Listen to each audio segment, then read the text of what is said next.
Human sex trafficking has unfortunately plagued the world for centuries, and because of its obscure nature, it can be nearly impossible to notice. Both local law enforcement and the Michigan State Police look for signs, but at times, it can be too late. We don't see people coming and going into hotels, so it is difficult. Many times we hear about things afterwards, or many times you stumble across them.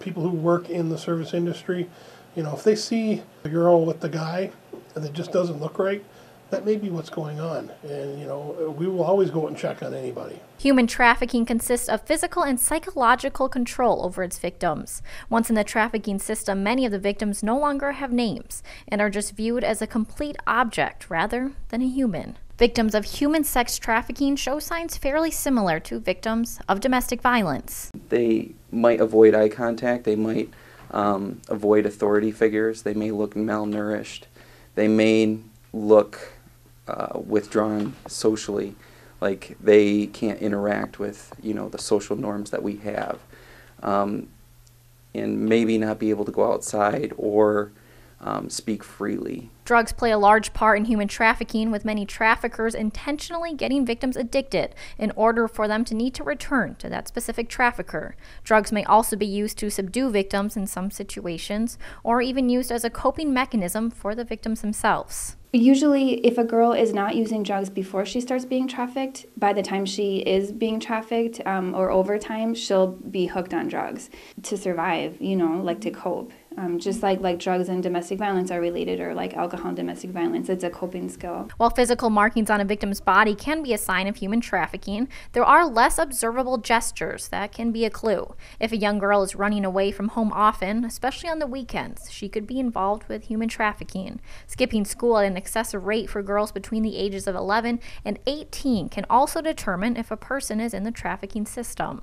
Different services are offered from state to state that work on rescuing victims and rehabilitating them. While some states have noteworthy services offered, others are vaguer. Here in the UP, the Caring House in Iron Mountain is the only publicly displayed organization that has human trafficking services.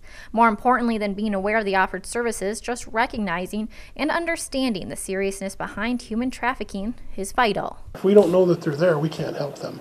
Can't get them the services they need. We can't prosecute the individuals that are profiting from them, because there's always somebody making some money off of somebody.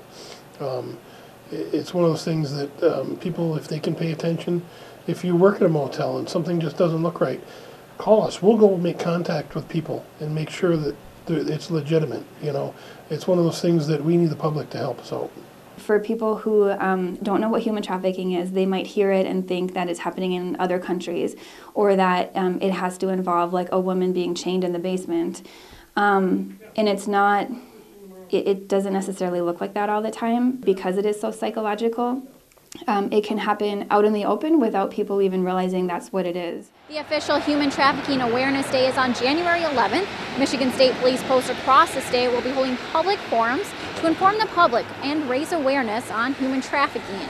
Trooper Janice will be presenting on January 12th at 6 p.m. at the Schoolcraft County Courthouse. For those trapped in this vicious cycle, it is encouraged to contact any law enforcement or the Human Trafficking Hotline that can be reached at 1-888-373-7888. A lot of victims of human trafficking believe that they don't have a voice, and that's because they believe that's what their life has become.